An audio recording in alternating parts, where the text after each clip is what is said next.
Hello, welcome to our YouTube channel CLC judicial. आज का हमारा टॉपिक है बेल। हाल ही में नोएडा के लॉयर जिनका वीडियो आजकल सोशल मीडिया पर बहुत वायरल हो रहा था, उनको बेल मिल गई है।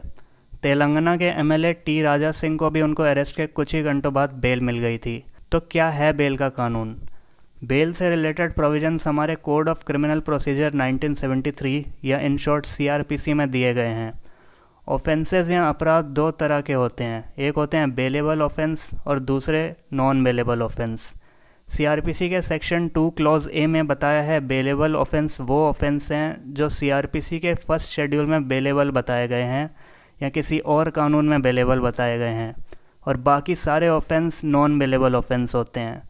इसके अलावा बेल से रिलेटेड प्रोविज़न CRPC के चैप्टर 33 सेक्शन 436 से सेक्शन 450 और section 167 clause 2 sub clause A में दिए गए हैं। इन सब सेक्शंस और बेल के बारे में हमें डिटेल में बताएंगे SK पांडे सर, जो कि एक बेहतरीन लॉ के टीचर और लॉयर हैं। तो चलिए जानते हैं बेल के बारे में SK पांडे सर से। थैंक यू पीयूष, आपने बिल्कुल सही फरमाया। जमानत के नज़रिए से क्रिमिनल केस दो टाइप्स के होते हैं, one is bailable and other is non bailable. बहुत सारे लोगों की क्वेरी आती रहती है कि अरेस्ट का लॉ क्या है, जमानत पे रिहा होने का लॉ क्या है। तो अरेस्ट के लिए केसेस दो कैटेगरी में डिवाइड किए हुए हैं, one cognizable and other non cognizable. तो पुलिस नॉन कॉग्निजेबल केसेज में अरेस्ट नहीं कर सकती unless until there is a warrant from the court. Magistrate का कोई लिखित में आदेश है तभी पुलिस नॉन कॉग्निजेबल केस को इन्वेस्टिगेट कर सकती या अरेस्ट कर सकती। तो सो फार इस वीडियो में ये दो टॉपिक हैं, अरेस्ट और बेल।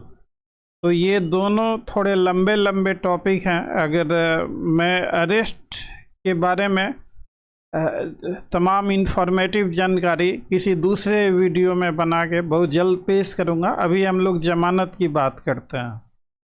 तो बेलेबल और non bailable case. Bailable means वैसा केस जिसमें जमानत पर रिहा होने का अधिकार, कानूनी अधिकार एक्यूज को है, तो that case is non as bailable case, bailable offence. और वैसा केस जिसमें जमानत पे रिहा होने का अधिकार नहीं है एक्यूज को, तो उस केस को हम लोग नॉन बेलेबल केस कहते हैं। तो बेलेबल केस में एक्यूज को जमानत पे रिहा होने का अधिकार है। अगर एक्यूज बेल बॉन्ड पेश करता है तो उसे रिहा किया जाएगा। अगर एक्यूज बेल बॉन्ड नहीं पेश करता तो बेलेबल केस में भी उसे रिहा नहीं किया जाएगा। अक्सर न्यूज में आती रहती है, खबरें चलती रहती हैं कि इस केस में इनको अरेस्ट किया गया, इनकी जमानत हो गई, इनकी जमानत नामंजूर हो गई। तो देखिए, हर केस का एक ही कानून नहीं है। कौन सा केस जमानत के लायक है और कौन सा केस जमानत के लायक नहीं है, तो ये सारी चीज, पहली बात तो ये समझिए कि केस दो तरह के होते हैं, बेलेबल और नॉन बेलेबल। तो बेलेबल केस में एक्यूज को रिहा करना ही करना पड़ेगा, ना उसे पुलिस रिहा करने से मना कर सकती, ना अदालत रिहा करने से मना कर सकती, प्रोवाइडेड कि accuse is ready to furnish bail bond. तो this is all about bailable case for general information. And so far as non bailable case is concern, तो नॉन बेलेबल केस में एक्यूज का लीगल राइट नहीं होता जमानत पे रिहा होने का।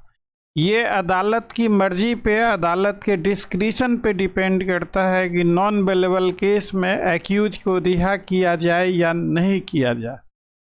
तो नॉन बेलेबल केस में एक्यूज को रिहा किया जाए या नहीं किया जाए, सबसे पहले एक चीज़ और हम लोग समझते हैं। सुप्रीम कोर्ट के बहुत सारे केसेज में कहा गया है कि अरेस्ट ड्यूरिंग ट्रायल, तो ट्रायल के ड्यूरिंग अगर अरेस्ट किया गया है तो that is not punitive, means कि वो पनिशमेंट के तौर पर नहीं है, क्योंकि अभी ट्रायल चला नहीं है। एक्यूज दोषी है या दोषी नहीं है अभी इस बात का फैसला नहीं हुआ है एक्यूज दोषी है या नहीं है। इस बात का फैसला ट्रायल जब कंक्लूड होगा तब अदालत इस नतीजे पे पहुंचेगी।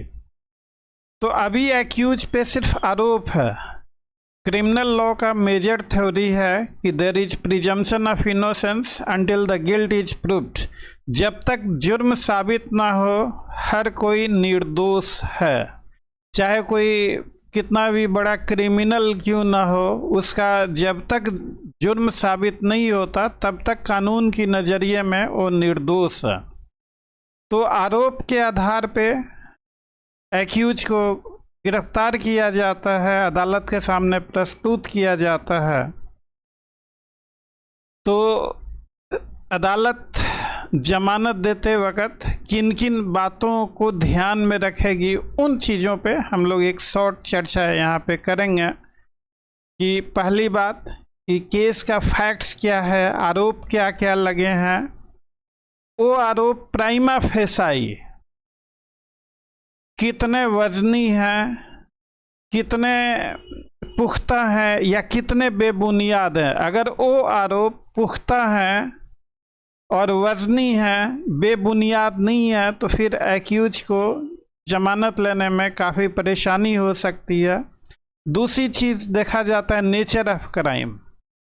अगर नेचर ऑफ क्राइम बहुत ज़्यादा हीनियस है, जैसे रेप का है, मर्डर का है, डकैती का है, तो इन सारे केसेज में नॉर्मली जमानत नहीं होती।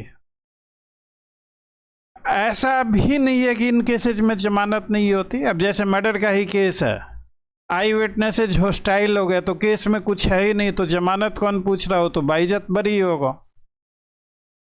तो प्राइमा फेसाई जब एफआईआर दर्ज होता है तो उस समय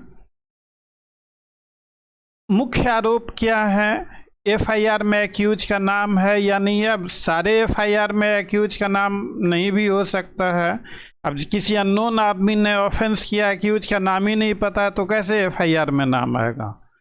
तो अदालत सबसे पहले केस के फैक्ट्स को कंसीडर करती है। नेचर ऑफ क्राइम, मामला कितना संगीन है, कितना संगीन नहीं है, कितना जो सीरियस है, कितना हीनस है, इन चीज़ों को अदालत देखती है।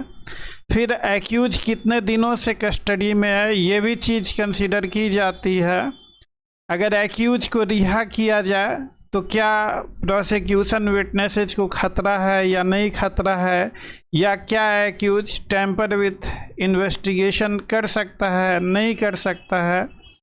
अब मान लीजिए कोई इकोनॉमिक ऑफेंस का केस है, किसी ने 2 करोड़ रुपए की चीटिंग करे,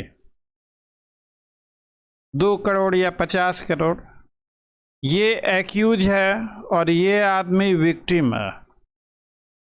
तो अगर एक्यूज ऑफर देता है विक्टिम को कंपेंसेट करने के लिए विदाउट प्रिजुडिस टू राइट, और विक्टिम इस ऑफर को मान जाता है, तो ऐसे केसेज में जमानत हो जाएगी।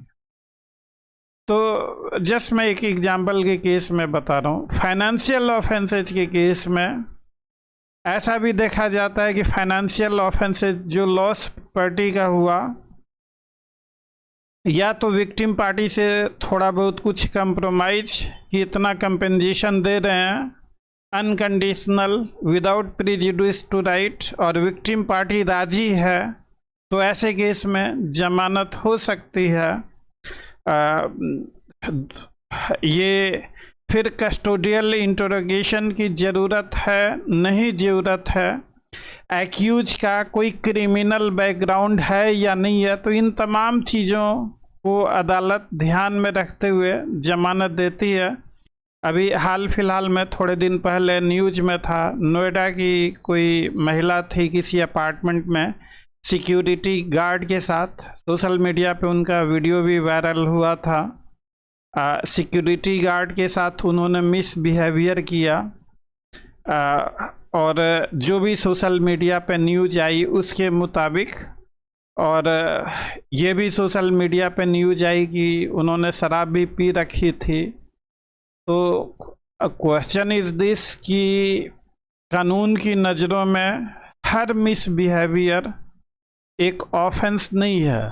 लेकिन शराब पी के पब्लिक वे में आप ड्रंकन कंडीशन में आप अगर अपीयर होते हैं तो न्यूसेंस, तो चूँकि उन महिला के खिलाफ जो एफआईआर दर्ज हुई उस एफआईआर की कॉपी नेट पे भी अपलोड शायद नहीं हो पाई है। हम लोगों ने कोशिश किया, हम लोगों को मिल नहीं पाया।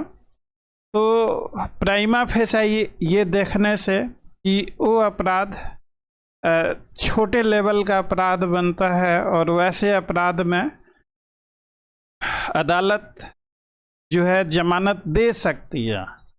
ये एक बहुत बड़ा मिसकंसेप्शन है कि मीडिया में आ गया, ऐसे हो गया वायरल वीडियो और उसकी अदालत से जमानत हो गई। तो इन चीज़ों को मीडिया में आने या सोशल मीडिया पे वायरल होने से ना समझा जाए अपराध की गंभीरता कितनी है। कानून की किताबों में उस अपराध की गंभीरता कितनी है ये कैसे पता लगेगा। तो जिस ऑफेंस में जितना ज़्यादा सज़ा होता है वो ऑफेंस उतना ही गंभीर होता।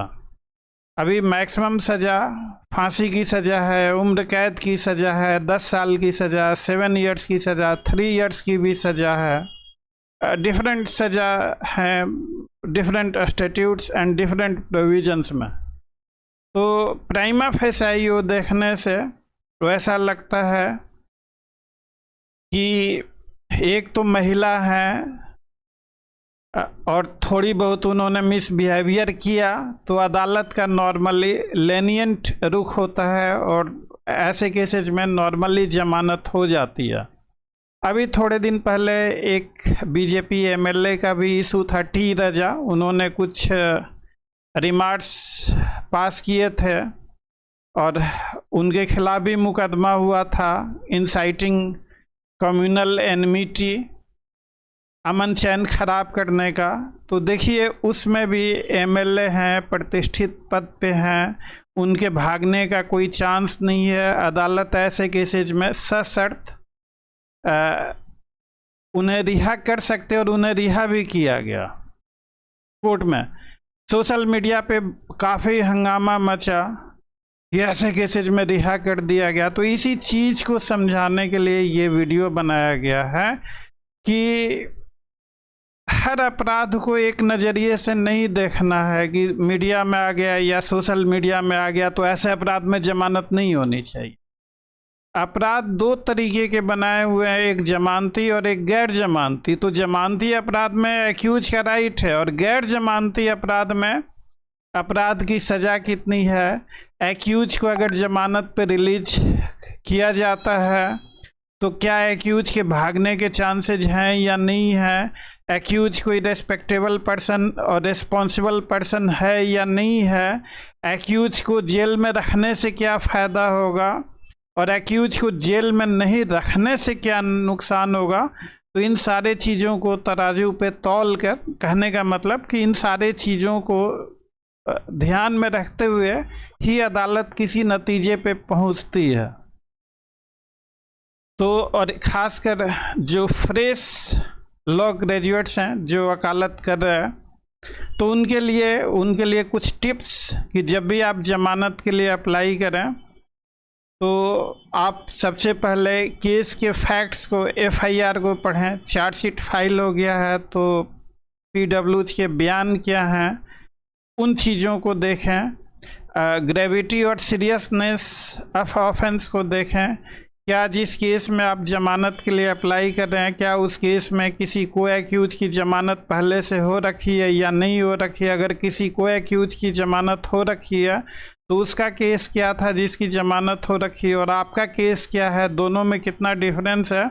तो ये सारी चीज़ें आपके लिए हेल्पिंग फैक्टर हो सकता है। जिस एक्यूज के ज़मानत के लिए जा रहे हैं वो कितना इन्फ्लुएंशियल है, किस तरह का क्राइम है, वो दबंग है या किस तरीके का है, मामले को कितना प्रभावित रिहा होने के बाद कर सकता है, केस का इन्वेस्टिगेशन कंप्लीट है नहीं कंप्लीट है। तो ये तमाम सारी चीज़ें देखी जाती है। अदालत इन तमाम सारी चीज़ों पे विचार करके ही किसी नतीजे पे पहुंचती है। तो और ख़ासकर बेल नॉर्मली रूल है कि bail, jail is the exception, लेकिन अगर गंभीर अपराध हो रहे हैं, समाज में अपराध पे लगाम नहीं लग रहा, मान लीजिए किसी ने रेप करा, किसी ने मर्डर करा, and bail is the rule, और ऐसे केसेज में जमानत बेरोक टोक दी जाने लगे तो समाज में गलत मैसेज आएगा कि इतने बड़े अपराध करके आरोप लगे हैं और जमानत पे रिहा हो गया, तो लोगों का विश्वास और भरोसा टूटेगा। तो हमेशा मामले की गंभीरता देखी जाती है। एक्यूज को जमानत पे रिलीज करने से सोशल इम्पैक्ट उसका क्या होगा, किस तरीके का, तो इन तमाम चीज़ों को कंसीडर करते हुए अदालत जमानत के नतीजे पे पहुंचती है। ये वीडियो एक जनरल अवेयरनेस के पर्पस से बनाया गया है, और बाकी जो लॉ स्टूडेंट्स हैं उनके लिए भी ये इन्फॉर्मेटिव हेल्पफुल होगा, और बाकी जो कंपटीशंस की तैयारी कर रहे हैं उनके लिए जब मैं सीआरपीसी शुरू करूंगा तो सेक्शन बाय सेक्शन एक एक टॉपिक केस लॉ के साथ डिस्कस करेंगे। तो ये इन जनरल वीडियो है। हम किसी और वीडियो में अरेस्ट का लॉ के, देखिए अरेस्ट के बारे में एक बहुत बड़ा मिसकंसेप्शन है कि एफआईआर दर्ज होने का मतलब है ऑटोमेटिक और नेचुरल अरेस्ट। ऐसा नहीं है। एफआईआर दर्ज होने के बाद भी there has to exist ground of arrest. इसकी चर्चा हम लोग किसी और वीडियो में करेंगे, तो दूसरा वीडियो बनाएंगे। इस वीडियो में बस इतना ही। Thanks for watching. See you again in next video.